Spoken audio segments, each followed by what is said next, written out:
الاضحیٰ کی آمد ہے۔ آج ہم اسی حوالے سے گفتگو کریں گے۔ عید ایک خوشی کا موقع ہے اور خوشی کے موقع پر خوش ہونا عین عبادت ہے۔ اللہ تعالیٰ نے انسان کی تخلیق کی اور وہی انسان کی ضروریات کو سب سے زیادہ سمجھتا ہے۔ انسان مختلف چیزوں کا مجموعہ ہے۔ انسانی زندگی کے کئی پہلو ہیں۔ انسان جہاں جسم رکھتا ہے وہاں اس کی روح، عقل اور اس کے جذبات بھی اس کی زندگی میں بہت اہمیت رکھتے ہیں۔ ایک معتدل زندگی، ایک خوبصورت زندگی وہی زندگی ہو سکتی ہے جس میں ان چاروں صورتوں اور ان چاروں پہلوؤں کے تقاضے پورے کیے جائیں۔ جہاں ہمیں اپنے جسم کی ضروریات کا خیال رکھنا ہوتا ہے وہاں روح کے بھی کچھ تقاضے ہیں۔ اسی طرح جہاں ہمیں اپنی عقل کو جلا بخشنی ہے، ایسے کام کرنے ہیں کہ جس سے عقل کی نشو و نما ہو سکے، عقل ترقی کر سکے، وہاں اس کے ساتھ ساتھ جذبات کی خوبصورتی کو بھی مد نظر رکھنا ہے اور اس پہلو کو بھی نظر انداز نہیں کرنا۔ ہمارے دین میں ان چاروں چیزوں کی رعایت رکھی گئی اور ان چاروں کے بارے میں واضح ہدایات موجود ہیں۔ عید کا موقع اگرچہ ہمیں ایک بہت اہم واقعے کی یاد دلاتا ہے، یعنی خاص طور پر عید الاضحیٰ کا موقع، لیکن اس موقع پر خوشی منانا یعنی اللہ کے حضور قربانی کرنے کے ساتھ ساتھ خوشی کا اظہار کرنا یہ بھی ضروری ہے۔ ہمارے ہاں عموماً جب دین کے تقاضے پورے کیے جاتے ہیں یا کوئی عبادت کی جاتی ہے تو اس کے بعد ہم اس میں اتنا دور تک نکل جاتے ہیں کہ پھر ہمیں خوشی منانے کا وقت نہیں ملتا، یا خوشی کے موقع پر ہم بعض اوقات یہ کہہ کر کہ بہت بوریت ہو رہی ہے، عید بڑی بور ہوتی ہے، اس قسم کے الفاظ ادا کر کے ناشکری کرتے ہیں، اور یہ بات درست نہیں۔ اسلام ایک معتدل دین ہے، لہذا خوشی کے موقع پر خوشی منانا ایک طبعی تقاضا ہے، اور ہمارا دین ہماری فطری ضروریات کو بھرپور طریقے سے پورا کرتا ہے۔ خوشی کے موقع پر غیر مطلوب سنجیدگی، منہ بسورنا، مردہ دلی کا اظہار کرنا، افسردگی ظاہر کرنا یہ ناشکری ہے۔ اللہ تعالیٰ کی نعمت ملنے پر خوشی کا اظہار ضروری ہے، اور ہم دیکھتے ہیں کہ صحابہ کرام نے اپنی زندگی میں مختلف مواقع پر خوشی منائی۔ مثلاً حضرت کعب بن مالک کہتے ہیں کہ جب اللہ تعالیٰ نے میری توبہ قبول کی اور مجھے یہ خبر ملی یا خوشخبری ملی تو میں اللہ کے رسول صلی اللہ علیہ وسلم کی خدمت میں پہنچا۔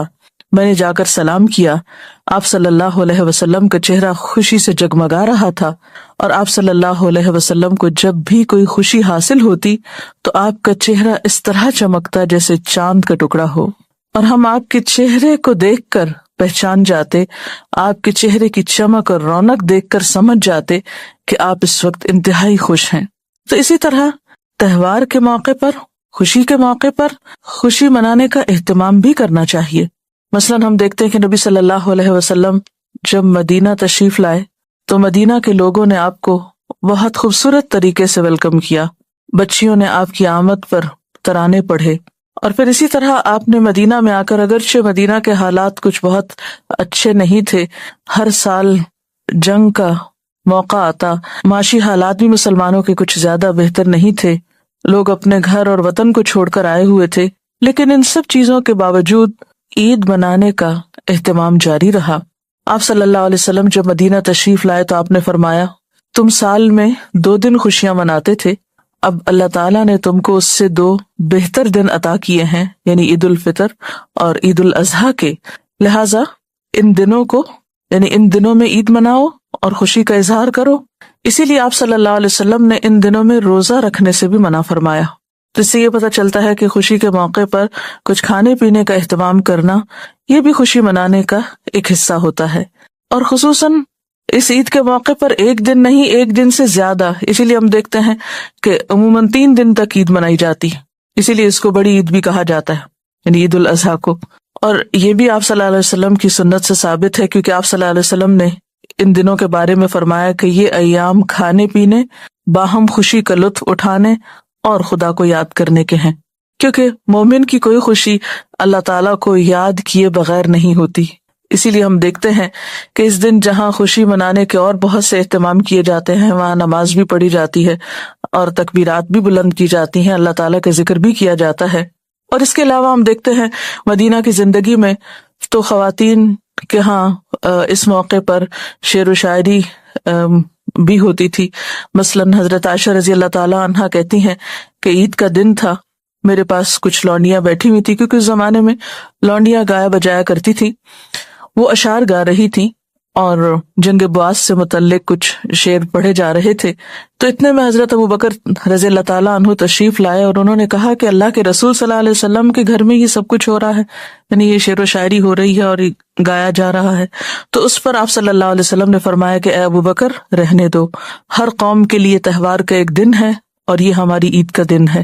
یعنی عید کے دن خوشی کے جذبات کی سیٹسفیکشن کے لیے جائز حدود میں رہ کر اس قسم کا اہتمام کیا جا سکتا ہے. اسی طرح ایک اور روایت میں ہمیں ملتا ہے کہ آپ صلی اللہ علیہ وسلم نے عید کے دن حضرت عائشہ کو حبشیوں کا تماشا دکھایا تھا یا کھیل دکھایا تھا، اور وہ آپ کے قریب کھڑے ہو کر اس کو دیکھتی رہیں اور جب تھک گئیں تو آپ واپس لوٹ گئیں. یعنی عید کے دن کھانا پینا، کھیل کود، شعر و شاعری، یہ تمام چیزیں جو مباح حدود میں ہوں ان کے اہتمام میں کوئی حرج نہیں. لیکن خوشی کے موقع پر کبھی بھی اترانا، تکبر کرنا، دوسروں کو حقیر سمجھنا یا لیٹ ڈاؤن کرنا، یہ چیزیں درست نہیں ہیں.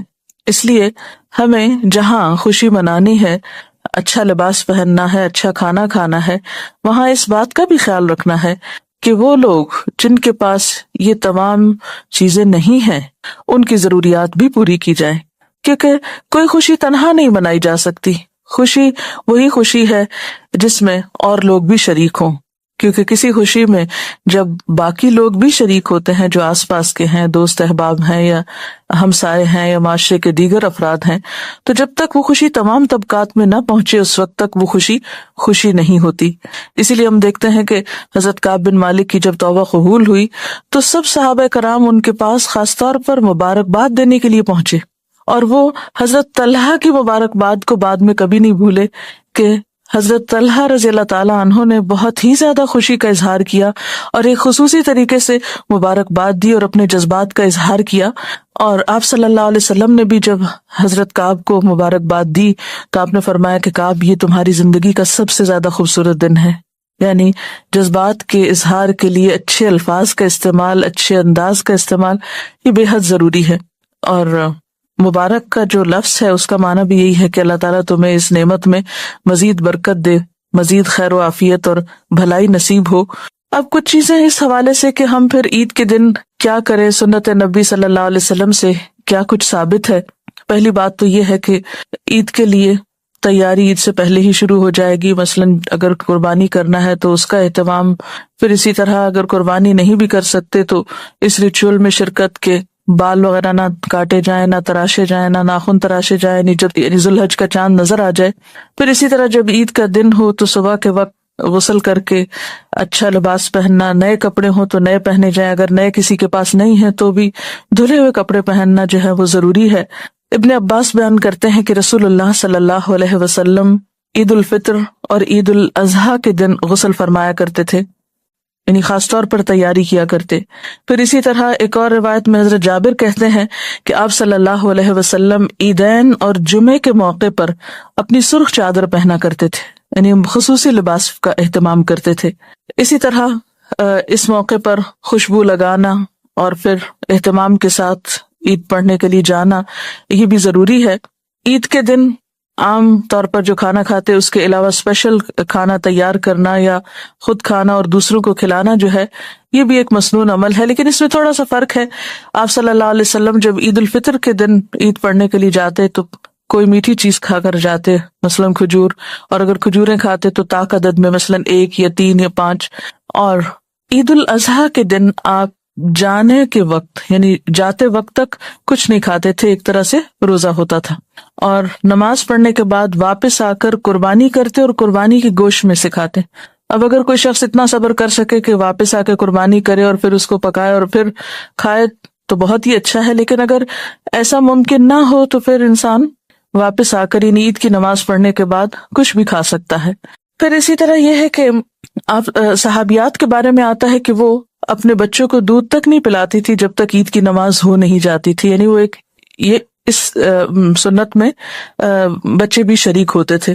اللہ یہ کہ کوئی بچہ جو ہے وہ بالکل صبر نہ کرے، یا بیمار ہو تو کسی بیمار کو دوا کھانی ہو یا اور کوئی ضرورت ہو، ادروائز جو لوگ اہتمام کر سکیں وہ اس سنت کی پیروی کا اہتمام بھی کریں۔ پھر اسی طرح آپ صلی اللہ علیہ وسلم عیدگاہ پیدل جاتے تھے، اگر ممکن ہو تو اس سنت پر بھی عمل کیا جائے، اور اگر عیدگاہ بہت دور ہو تو سواری پر بھی جا سکتے ہیں، ایسی کوئی شدت نہیں ہے اس معاملے میں۔ اسی طرح خواتین کو عید کی نماز کے لیے نکلنے کے لیے کہا گیا، اور اس کے لیے آپ نے ان کو انکریج کیا۔ حضرت ام عطیہ بیان کرتی ہیں کہ رسول اللہ صلی اللہ علیہ وسلم نے حکم دیا کہ عید الفطر اور عید الاضحیٰ کے دن ہم چھوٹی بچیوں اور جوان لڑکیوں کو بھی عید کے لیے عیدگاہ کی طرف لے جائیں، حتیٰ کہ وہ عورتیں بھی جنہیں نماز نہ پڑھنی ہو۔ تو اس پر سوال کیا گیا کہ پھر وہ وہاں پر کیا کریں گی، تو آپ نے فرمایا کہ مسلمانوں کی دعا میں شریک ہوں اور مسلمانوں کی جمعیت کو دیکھیں، یعنی وہ لوگوں کا جو اکٹھا ہونا ہے اور لوگوں کی جو کثرت ہے، اور کثرت سے ایک جگہ مل کر جو عبادت کرنا ہے، اس کے اپنے فوائد ہیں، اور اس منظر میں ایک الگ ہی حسن ہے۔ اس کو جب تک دیکھا نہ جائے وہ جذبات پیدا نہیں ہوتے جو عید کے دن ایک خاص خوشی کے جذبات پیدا ہونے چاہیے، کیونکہ انسان جتنے زیادہ لوگوں سے ملتا ہے، ان کو دیکھتا ہے، اس کی کیفیت بدلتی ہے، اور تنہائی میں الگ گھر بیٹھا رہے، پڑا سویا رہے سستی کے مارے، تو اس سے وہ عید کی خوشی جو ہے وہ محسوس نہیں ہو سکتی۔ پھر اسی طرح حضرت عبداللہ بن عباس سے روایت ہے کہ رسول اللہ صلی اللہ علیہ وسلم عید کے دن اپنی ازواج مطہرات اور بیٹیوں کو عیدگاہ لے جاتے تھے، یہ ابن ماجہ کی روایت ہے۔ پھر اسی طرح عید کے دن تکبیریں پڑھنا، عیدگاہ جاتے وقت اور واپس آتے وقت اللہ اکبر لا الہ الا اللہ اللہ اکبر وللہ الحمد، اس کا اہتمام کرنا چاہیے۔ اس سلسلے میں ہم دیکھتے ہیں کہ نافع ابن عمر سے روایت کرتے ہیں کہ ابن عمر عید الاضحیٰ اور عید الفطر کے دن جب عیدگاہ کی طرف جاتے تو بلند آواز سے تکبیریں کہتے یہاں تک کہ عیدگاہ پہنچ جاتے، اور پھر عیدگاہ پہنچ کر پھر تکبیریں کہتے یہاں تک کہ نماز عید پڑھنے کے لیے امام صاحب نکل آتے، کیونکہ اس دن خاص طور پر اللہ کی بڑائی بیان کرنی چاہیے، کیونکہ ایک خوشی کا موقع ہے اور خدا کی یاد سب مل جل کر کرتے ہیں، اور اس یاد میں سب سے زیادہ اللہ کے نام کو بلند کرنا ہے۔ مرد حضرات بلند آواز سے تکبیریں کہیں گے، لیکن خواتین جو ہیں وہ دل میں تکبیریں پڑھ سکتی ہیں۔ اسی طرح عید کے موقع پر رشتہ داروں کے ہاں ملاقات کے لیے جانا، ان کو اپنے ہاں مدعو کرنا، ہمسایوں کا خیال رکھنا، ضرورت مندوں کا خیال رکھنا، یہ سب بھی اس دن ضروری ہے۔ اور ایک اور اہم بات یہ کہ خوشی کے موقع پر پھر اللہ کو یاد رکھنا، یعنی نمازوں کے اوقات کی پابندی کرنا اور خوشی میں حدوں کو نہ توڑنا، یہ بھی بے حد ضروری ہے، کیونکہ بعض اوقات جب ہم جذبات میں آتے ہیں، خوش ہونے لگتے ہیں تو حدود پار کر جاتے ہیں، غمگین ہوتے ہیں تو حد پار کر جاتے ہیں، بالکل ڈپریشن میں چلے جاتے ہیں، غصے میں آتے ہیں تو حدود پار کر جاتے ہیں۔ ایک اچھی زندگی کی علامت یہی کہ وہ معتدل زندگی ہوتی ہے، جس میں جذبات بھی اعتدال کے ساتھ ہوتے ہیں، غم، غصہ، خوف، نفرت، محبت، یہ سب چیزیں انسان کی زندگی میں اس کے ساتھ ساتھ ہیں، لیکن کوئی بھی چیز اسی وقت بہترین ہو سکتی ہے جب اس کے اندر اعتدال ہو۔ بہرحال عید کا دن ایک خوشی کا دن ہے، اور اس دن خوشی منانا عبادت ہے۔ اور پھر یاد رکھیے کہ عید قربان یا قربانی کی عید، اس کا ایک خاص پیغام ہے، اور وہ کیا کہ انسان اللہ کی خاطر جب ضرورت پڑے اپنے جذبات، اپنی جان، اپنے مال اور اپنی ہر پسندیدہ چیز کی قربانی کے لیے تیار رہے، جیسا کہ حضرت ابراہیم علیہ السلام نے اللہ تعالیٰ کو اپنی ہر چیز، اللہ تعالیٰ کی خاطر اپنی ہر چیز قربان کی، اور کبھی بھی انہوں نے اس معاملے میں کسی تردد سے کام نہیں لیا۔ اسی لیے قرآن پاک میں حضرت ابراہیم علیہ السلام کے بارے میں آتا ہے اذ قال له ربه اسلم قال اسلمت لرب العالمین، جب اس کے رب نے اس سے کہا کہ تم اپنا آپ میرے حوالے کر دو، تو اس نے کہا اسلمت لرب العالمین، میں نے رب العالمین کے حوالے کر دیا اپنے آپ کو، اپنی ہر چیز کو۔ کیوں؟ اس لیے کہ سب کچھ دیا ہوا جو رب کا ہے، جب دیا ہوا اس کا ہے تو اس کے نام پر دینا اور اس کی خاطر دینا اور اس کی رضا حاصل کرنے کے لیے، اس کا قرب پانے کے لیے، تو اس میں پھر انسان کو مشکل نہیں ہونی چاہیے، کیونکہ اللہ کی محبت ہمارے دل میں ہر چیز کی محبت سے زیادہ ہونی چاہیے۔ ایمان کی پہچان اور علامت بھی یہی ہے، والذین آمنوا اشد حبا للہ، ایمان والے اللہ کی محبت میں سب سے زیادہ شدید ہوتے ہیں۔ تو جس سے محبت کا ہم دعویٰ کرتے ہیں تو پھر اس محبت کے اظہار کے لیے قربانی بھی ضروری ہے، کیونکہ ہر محبت ایک ثبوت مانگتی ہے، اور پھر وہ ثبوت قربانی سے بڑھ کر اور کیا ہو سکتا ہے۔ جی ہاں، آپ نے درست فرمایا کہ ہمارے ہاں عام طور پر یہ سمجھا جاتا ہے کہ خوشی منانا اسی وقت ممکن ہوتا ہے جب انسان بہت اچھل کود کرے، بہت شور ہنگامہ کرے یا ہلا گلا کرے، اور اگر وہ نہیں تو شاید خوشی ہی نہیں۔ اس میں آپ دیکھیے کہ ہر چیز میں اعتدال ضروری ہے۔ اسلام یہ نہیں کہتا کہ اگر آپ خوش بھی ہیں اور آپ کے جذبات بھی تو بالکل آپ چپ کر کے سنجیدہ ہو کے بیٹھ جائیں، نہیں، آپ خوشی کا اظہار کریں، آپ ہنس سکتے ہیں، آپ کھیل کود کر سکتے ہیں، جیسے میں نے ابھی بتایا آپ کو کہ حضرت عائشہ رضی اللہ تعالیٰ عنہا کو آپ نے حبشیوں کا تماشا دکھایا، وہ اچھل کود ہی کر رہے تھے، کھیل رہے تھے، لیکن ایک حد کے اندر۔ تو کوئی ایسی چیز جو حد سے باہر ہو وہ دراصل دوسروں کے لیے نقصان دہ ہو جاتی ہے، تو اس سے ہمیں منع کیا گیا ہے۔ اور اس معاملے میں دونوں انتہاؤں سے بچنے کی ضرورت ہے، یعنی نہ تو غیر مطلوب اور ناپسندیدہ قسم کی سنجیدگی ہو، اور نہ ہی غیر مطلوب قسم کی ایکٹیویٹی ہو کہ جس سے دوسروں کا چین آرام جو ہے وہ حرام ہو جائے۔ بعض اوقات کیا ہوتا ہے کہ ساری ساری رات لوگ ایسے کاموں میں مشغول رہتے ہیں کہ ان کے پڑوسی سو نہیں سکتے، اس طرح کا گانا بجانا ہوتا ہے کہ پورا محلہ جو ہے وہ اس کی زد میں آتا ہے اور ان کے لیے ایک پریشانی کھڑی ہو جاتی۔ تو ایسی خوشی، کیا خوشی کہ آپ تو خوشی منا رہے ہیں اور باقی آپ کے قرب و جوار میں جو لوگ سو رہے ہیں وہ سو نہیں پا رہے، جو پڑھ رہے ہیں وہ پڑھ نہیں پا رہے، کوئی بیمار ہے تو وہ آرام نہیں کر پا رہا۔ تو ان چیزوں سے بھی پرہیز کرنا جو ہے وہ ضروری ہے۔ پھر اسی طرح ہم دیکھتے ہیں کہ اسلام میں خوشی کے موقع پر تکبر سے اور اترانے سے بہت منع کیا گیا ہے، تو اس لیے اعتدال بے حد ضروری ہے۔ جی، اور کوئی چیز؟ عید کے موقع پر کچھ چیزیں ایسی ہیں کہ جو ہمارے کلچر کا حصہ ہیں، مثلاً عیدی کا لین دین ہے، یا پھر خصوصی طور پر عید کے دن میل ملاقات کے لیے جانا۔ تو جہاں تک میل ملاقات کا تعلق ہے تو یہ ایک پسندیدہ چیز ہے۔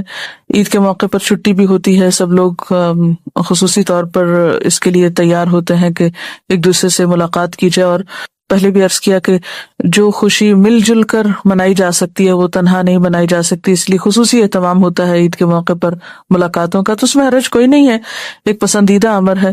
اور رشتہ داروں کے علاوہ دوستوں سے ملاقات کے لیے جانا، اور پھر خصوصاً ان لوگوں سے ملاقات کے لیے جن سے انسان اللہ کی خاطر محبت کرتا ہو۔ نماز عیدین، عید کی وجہ تسمیہ، عید کو عید کیوں کہا جاتا ہے؟ عید کو عید اس لیے کہتے ہیں کہ وہ ہر سال بار بار آتی ہے، عاد یعود عود سے عید، اور اس لیے کہ وہ خوشی اور مسرت لاتی۔ جب بندے روزہ رکھ کر اور حج ادا کر کے اللہ کی اطاعت بجا لاتے ہیں تو اللہ اس دن کے ذریعے سے اپنے بندوں پر احسان کرتا ہے، یعنی ان کو خوش کر دیتا ہے۔ نماز عید کی مشروعیت قرآن مجید میں آتا فَصَلِّ لِرَبِّكَ وَانْحَرْ، بس اپنے رب کے لیے نماز ادا کیجیے اور قربانی کیجیے۔ ابن قدامہ نے المغنی میں کہا ہے اور تفسیر میں مشہور ہے کہ اس سے مراد نماز عید ہے، یعنی یہ جو فَصَلِّ لِرَبِّكَ کی جو آیت ہے اور وَانْحَرْ اس کے بعد قربانی، تو یہ عید قربان ہی کی طرف اس میں اشارہ ہے۔ قرآن مجید میں بھی آتا ہے قد افلح من تزکا وذکر اسم ربہ فصلی، بے شک وہ کامیاب ہو گیا جو پاک ہو گیا اور اس نے اپنے رب کا نام یاد کیا پس نماز پڑھی۔ ٹھیک ہے، تزکا، تزکیہ کیسے ہوتا ہے؟ روزے رکھ کے اور حج وغیرہ کر کے پاک ہو گیا اور اس میں اللہ کا نام خوب لیا، اور پھر دونوں عبادات کے آخر میں نماز پڑھی۔ اللہ نے اپنے اس فرمان فصل لربک وانحر میں نماز کو قربانی سے پہلے بیان کیا ہے، اور اسی طرح اس فرمان قد افلح من تزکا میں طہارت کو نماز سے پہلے بیان کیا ہے۔ تو سنت یہ ہوئی کہ عید الفطر میں صدقہ نماز سے پہلے نکالنا چاہیے، یعنی صدقہ فطر، اور عید النحر میں جانوروں کی قربانی جو صدقہ ہے وہ بعد میں کرنی چاہیے۔ نماز عید فرض عین ہے۔ شیخ ابن عثیمین کہتے ہیں میں سمجھتا ہوں کہ نماز عید فرض عین ہے اور مردوں کے لیے اسے ترک کرنا جائز نہیں، بلکہ ان پر عید کی نماز کے لیے حاضر ہونا لازم ہے، کیونکہ نبی صلی اللہ علیہ وسلم نے اس کا حکم دیا ہے، بلکہ بالغ اور پردہ نشین عورتوں کو بھی عید کی نماز کے لیے نکلنے کا حکم دیا گیا ہے۔ حائضہ عورتوں کو بھی حکم دیا کہ نماز کے لیے نکلیں لیکن عیدگاہ سے الگ رہیں، یعنی مصلی پہ نہ آئیں، الگ بیٹھیں اور دعا میں شریک ہو جائیں۔ تو یہ سب باتیں اس بات کی دلیل ہیں کہ عید کی نماز کی بہت تاکید ہے۔ اور جہاں تک خواتین کے لیے حکم ہے تو صحیح مسلم کی روایت ہے، ام عطیہ کہتی ہیں کہ رسول اللہ صلی اللہ علیہ وسلم نے ہمیں حکم دیا کہ ہم عید الفطر اور عید الاضحیٰ کے لیے پردہ نشین جوان عورتوں اور حائضہ عورتوں کو بھی نکالیں، لیکن حائضہ نماز سے علیحدہ رہیں اور بھلائی اور مسلمانوں کی دعا میں حاضر ہوں، صدقہ خیرات کریں اور دعا کریں، سب سے میل ملاقات کریں۔ میں نے کہا یا رسول اللہ، ہم میں سے جس کے پاس جلباب نہ ہو تو آپ نے فرمایا اس کی بہن کو چاہیے کہ اس کو اپنا جلباب پہنا دے. یا آپ دیکھیے عربی عبارت میں صحیح مسلم میں جلباب کا لفظ آتا ہے. ٹھیک ہے، تو اس لیے بعض لوگ کہتے ہیں کہ صرف اسکارف پہن لینا ہی کافی ہے اور جلباب کی ضرورت نہیں ہے. یہ گھر کے کپڑوں کو ہی وہ لمبا کر کے، تو جو اسکن کے ساتھ کپڑے لگے ہوئے وہ جلباب نہیں ہوتے. جلباب اوپر کی چادر کو کہتے ہیں. تو وہ چادر کھلی ہو یا اس چادر کو آپ کسی بھی طرح سی لیں، جیسے جلباب کے گاؤن وغیرہ جس طرح آپ سیتے ہیں. اور خصوصاً اگر آپ نے زینت والا لباس پہنا ہوا ہے جیسے عید پہ پہنتے ہیں تو پھر تو اور بھی ضروری ہو جاتا ہے. عید کے دن کی اہمیت اور فضیلت. انس رضی اللہ عنہ کہتے کہ رسول اللہ صلی اللہ علیہ وسلم مدینہ تشریف لائے اور ان لوگوں کے ہاں 2 دن تھے جن میں وہ کھیلتے تھے. تو آپ نے پوچھا یہ 2 دن کیا ہے؟ انہوں نے کہا ہم دور جاہلیت میں ان دنوں میں کھیل کود کیا کرتے تھے، یعنی ہمارا ایک فیسٹیول ہوتا تھا. تو رسول اللہ صلی اللہ علیہ وسلم نے فرمایا بے شک اللہ نے تمہیں ان کے بدلے ان سے بہتر دن دیے ہیں، اضحیٰ قربانی کا دن اور فطر کا دن یعنی عید الفطر. اور یہ اللہ کے نزدیک افضل ایام میں سے ہیں اور ان میں اللہ کی بڑائی بیان کرنے کا حکم ہے. وَلِتُكْمِلُوا الْعِدَّةَ وَلِتُكَبِّرُوا اللَّهَ عَلَى مَا هَدَاكُمْ. آپ صلی اللہ علیہ وسلم جب عید فطر کے دن اپنے گھر سے نکلتے تو تکبیر کہتے یہاں تک کہ نماز کی جگہ پر پہنچ جاتے. عید کے دن کھانے پینے کے دن ہیں اور اسی طرح یہ ہے کہ برکت اور پاکیزگی کا دن بھی ہے، کیونکہ حائضہ عورتوں کو جو نکلنے کے لیے کہا گیا صحیح بخاری کی روایت میں یہ اضافہ ہے. اور ان کی دعا کے ساتھ دعائیں مانگتی اور اس دن کی برکت اور طہارت کی امید رکھتی، یعنی گناہوں سے پاکیزگی کا دن بھی ہے. جائز تفریحات کا دن بھی ہے. حضرت عائشہ سے روایت ہے کہ ابوبکر ان کے پاس تشریف لائے جبکہ منا کے ایام میں ان کے پاس 2 بچیاں گا رہی تھیں اور دف بجا رہی تھیں، جبکہ رسول اللہ صلی اللہ علیہ وسلم کپڑا اوڑے ہوئے لیٹے ہوئے تھے، یعنی قریب ہی لیٹے ہوئے تھے. تو ابوبکر رضی اللہ عنہ نے ان دونوں کو ڈانٹا.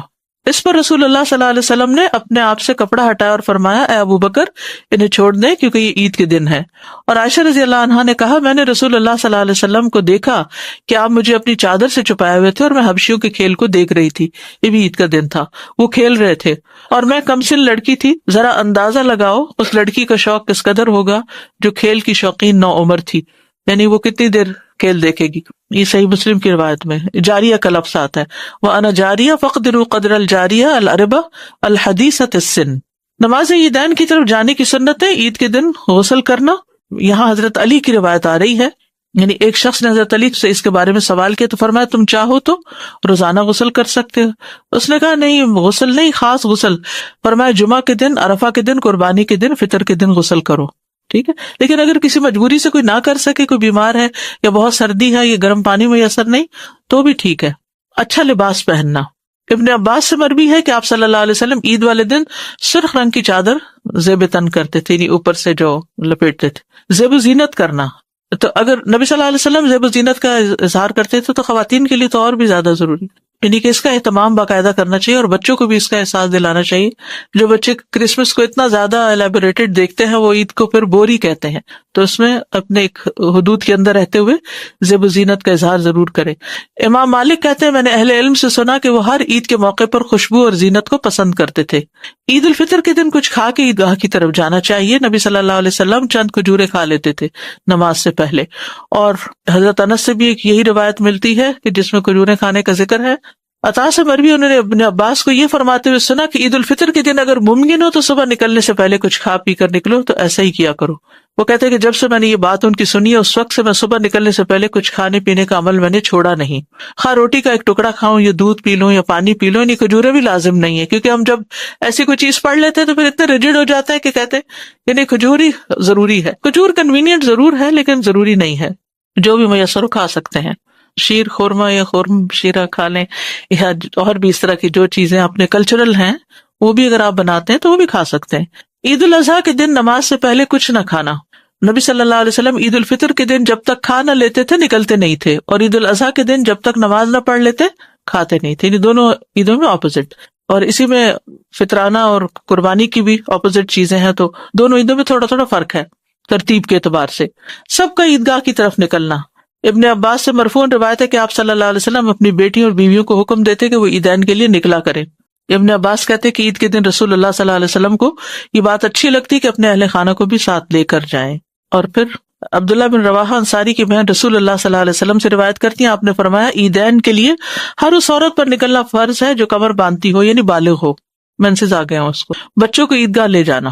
ابن عباس سے روایت انہوں نے فرمایا میں یوم فطر یا اضحیٰ کے موقع پر نبی صلی اللہ علیہ وسلم کی ہمراہ نکلا تو آپ نے نماز پڑھائی، پھر خطبہ دیا، پھر آپ عورتوں کے پاس آئے، انہیں واعظ اور نصیحت فرمائی، انہیں صدقہ و خیرات کا حکم دیا. یعنی اس دن یعنی فطرانہ دینے کے علاوہ بھی انسان کو ایکسٹرا کچھ نہ کچھ صدقہ کرنا چاہیے. یہاں عموماً مسجدوں میں نمازیں ہوتی ہیں اور مسجدوں میں لوگ وہاں تو فنڈ ریزنگ وغیرہ بھی ہو رہی ہوتی ہے. بہرحال عیدگاہ کی طرف پیدل جانا، رسول اللہ صلی اللہ علیہ وسلم عید کے لیے پیدل تشریف لے جاتے اور پیدل واپس آتے، تو آپ پارکنگ دور کریں گے تو انشاءاللہ اس سنت پر بھی عمل ہو جائے گا. حضرت علی سے روایت انہوں نے فرمایا عید کے لیے چل کر جانا سنت ہے.